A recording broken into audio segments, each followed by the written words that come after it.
존경하고 사랑하는 우리 구독자 여러분 반갑습니다. 여러분의 천만 라디오 트레이너입니다. 이제 퇴근은 하셨을 것 같아요. 이제 집에 다들 도착하셔서 잘 보내고 있으리라 봅니다. 하여튼 오늘 하루도 수고하셨고 또 여러분들에게 뭐 재밌는 이야기를 또 전달할 테니까 편하게 들어주시면 될 것 같아요. 우리가 5월에는 그 셀 인 메이라고 있어. 셀 인 메이. 5월에 팔아라. 그런 증시 격언이 있어요. 그만큼 5월달은 별로 안 좋았는가 봐요. 그러다 보니까 오죽했으면 셀 인 메이라는 그런 문구가 있었나 하는 생각이 듭니다. 그러다 보니까 국내 미국 주식 투자자들이 지난달 자산을 안전자산으로 대거 이동시켰어요. 안전자산 대거 이동시켰는데 오히려 손해를 봤어요. 본 것으로 나타났고, 이 반도체 기업들을 필두로 해가지고 기술주들이 급등한 데다가 미국의 그 장기채죠, 금리가 반등을 하다 보니까 채권 가격이 하락했기 때문이다. 채권 가격이 하락을 했다. 뭐 그런 이야기도 있습니다. 한국예탁결제원 통계에 보니까 지난달 국내 미국 주식 투자자들이 가장 많이 순매수한 종목 10개 중 9개가 손실을 냈다고 합니다. 손실을 낸 것으로 나타났고, 이들이 가장 많이 매수한 주식 유형은 미국의 장기채 상장지수 펀드 ETF하고 배당주예요. 배당주인데 이날 미국 기준금리가 이제 소폭 상승하다 보니까 대부분의 자산의 가치가 떨어졌다. 뭐 그런 이야기들을 하는 것 같습니다. 지난달 미국 국내 주식 투자들이 순매수한 종목 10개 중에 3개가 장기 국채 ETF였어요. 장기 국채 ETF였는데 잔존 만기 20년 이상 그 미국 그 국채의 가격 상승률을 그 3배로 추정하는 거죠. 디렉시온 데일리 20년 이거하고 국채 3배짜리 TMF가 순매수 금액 2억 3,274만 달러로 1위를 차지를 했었거든요. 그리고 만기 그 20년이죠 이상 그 미국 국채 수익률의 커버드 콜 전략을 더한 그 아이시어스 20년짜리하고 국채 그 바이라이트 이게 3,986만 달러로 순매수 상위 5위를 기록을 했었습니다. 20년 국채 수익률을 그대로 따르는 ICS 20년하고 국채 ETF가 순매수 상위 7위에 이제 이름을 올린 거였죠. 최근에 한 달간 그 TMF 주가는 1.37%, TLTW는 0.89%, TLT는 0.14% 각각 하락을 했더라고요. 이 나스닥 종합지수가 한 6% 가까이 상승했음을 고려하면은 아쉬운 승리라고 하죠. 그리고 순매수 상위 종목 보니까 배당주로 유명한 ETF하고 개별 주식도 있는데 여기 보면 슈왑거 미국 배당주 ETF SCHAD 있어요. 근데 굉장히 인기 많더라고요. 그러니까 이거 SCHD예요. 티커가 이거 하고요. JP모건의 그 나스닥 에퀴티 프리미엄 인컴 ETF 있어요. JEPQ. JEPQ라는 게 또 있어. JEPQ 이것도 많이 하는 것 같더라고. 그리고 리얼티 인컴 대표적인데 SCHD는 그 펩시코나 그 머크, 코카콜라, 브로드컴을 배당을 꾸준히 늘려온 그 미국 주식들을 담고 있어. 그리고 월배당이에요. 월배당 지급 ETF다. 최근에 한 달간 주가가 4.19% 하락을 했죠.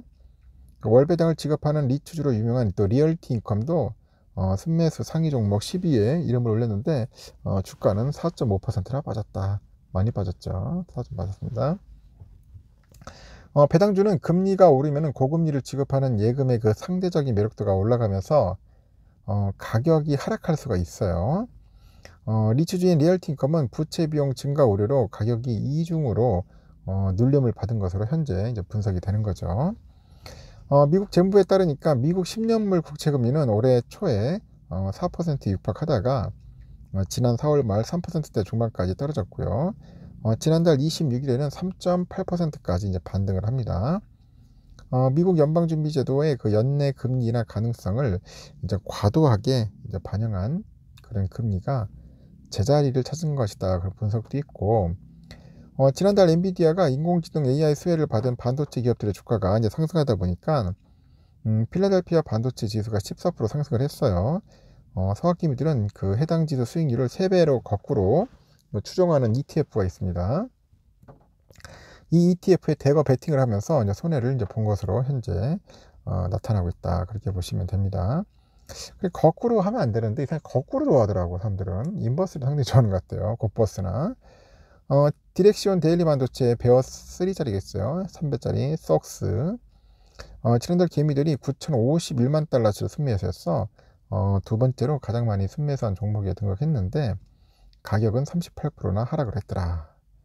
이 반도체 등 기술주 위주로 구성된 그 나스닥 종합지수 그 수익률을 3배 거꾸로 추정하는 프로시어 울트라 숏이죠. 숏 QQQ, SQQQ라고 하는데 이것도 순매수 3인데 벌써 수익률이 마이너스 20%더라. 응?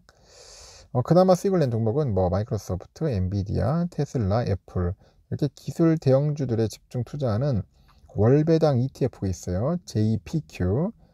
JPQ는 주가는 지난 한 달간 4%에 올랐다. 그래도 좀 나름대로 선방을 한 것 같습니다.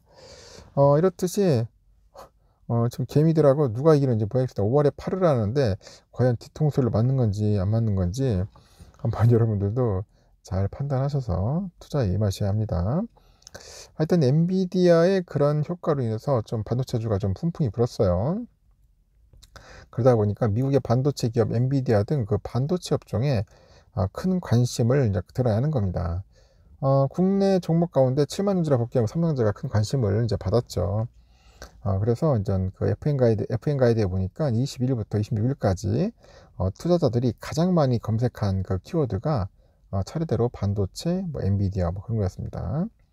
챗 GPT로 인공지능 AI 테마가 확산되다 보니까 엔비디아 주가가 이제 급등한 영향으로 풀이되고 엔비디아는 뭐 게임이나 3D 그래픽, AI 연구 개발에 활용되는 그 GPU를 설계하는 기업이에요. 그래서 엔비디아 주가는 올해 들어서 한 이달 26일까지 한 172.06% 급등을 했습니다. 이렇게 엔비디아의 다음 분기 실적 가이던스가 충격적으로 높아졌는데 회사는 이러한 성장이 AI하고 거대 언어 모델 LLM이라고 하죠. LLM의 그 성장에 따른 것이라고 설명을 합니다.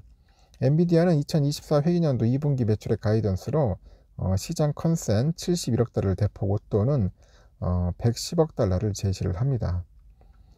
젠슨 왕 엔비디아 그 CEO는 약 1조 달러 규모의 데이터 센터 인프라스트럭처가 생성형 AI 접목에 따라서 가속 컴퓨팅 체계로 변화될 것이라고 밝혔는데 이는 GPU 하드웨어 가속기에 기반해서 이루어진다고 하죠. 엔비디아의 그 제품 수요가 이어진다는 그런 의미라고 보시면 됩니다. 그래서 엔비디아는 서버 GPU 시장을 경쟁사인 AMD하고 양보를 하고 있는데 엔비디아의 점유율이 80%로 앞으로 우세해요. 이어 AI 서버에는 고성능 GPU 탑재가 필수적이다 그렇게 보고 있고 국내 업체 중에서 하이닉스도 챗 GPT 수혜주로 거론되는 것 같습니다. 그래서 그 AI 가동에 필요한 GPU 모델인 H100, A100을 만들기 위해서는 그 광대역폭 메모리 반도체가 필요해요. HBM3라고 하는데 이게 필요합니다. 그래서 엔비디아가 하이닉스의 HBM3를 공급받을 것으로 이제 알려져 있는 거죠. 그 삼성에 대한 정보를 찾는 투자자들도 꾸준히 많아요. 삼성전자는 여러분들 아시다시피 가장 많이 검색된 종목에 이름을 올렸는데 증권가에서 반도체 수급 개선에 따라서 삼성의 실적 개선 시기도 앞당겨질 것이라는 분석도 있고 그 외국인들이 올해 들어서 지난 26일까지 삼성전자를 9조 8,140억 정도로 이제 사들였어요. 삼성전자 비중을 확대했죠. 2분기 현재 제조사랑 고객사의 메모리 반도체 재고는 동시에 감소 추세에 진입한 것으로 판단되고 삼성의 감산이 업황 개선 시기를 앞당기고 있다고 합니다. 이렇게 충분한 반도체 생산 능력과 현금을 확보한 그 삼성이 이번 반도체 불황기가 끝난 후에 최종 승자가 될 가능성이 높다고 합니다. 그래서 하반기부터는 이 반도체 수급 개선 속도가 빨라지면서 내년 이 반도체가 상승 사이클에 진입할 것으로 현재 예상이 됩니다. 이어서 달러 약세, 원화 강세 추세 전망으로 인해서 환차익도 기대할 수 있다고 하죠. 공급 중심의 치킨 게임의 결과로 낸드 플래시 등 그 메모리 업황이 이제 재편되고요. 경쟁사들의 재무 구조는 크게 악화되는 반면에 삼성의 중장기적 그런 상대적인 경쟁력은 강화될 것으로 현재 판단을 하는 것 같습니다. 이후 수익성 위주 경영 전략으로 급선회할 것으로 예상된다고 하죠. 한편 중소형주 가운데 보니까 그 고다층 기판이었어요. 고다층 기판 MLB라고 하는데 이걸 생산하는 그 이스페타시스가 많이 검색된 종목이 올랐다고 하네요. 보니까 이쪽 관련된 뭐 기업들도 한번 참고하시면 될 것 같습니다. 하여튼 삼성전자 좀 인기 많다. 7만전자 아주 관심을 많이 갖고 있는데, 뭐 개미들은 많이 파는 것 같습니다. 팔 개미들은 빨리 팔고 도망가시길 바랍니다. 여기까지.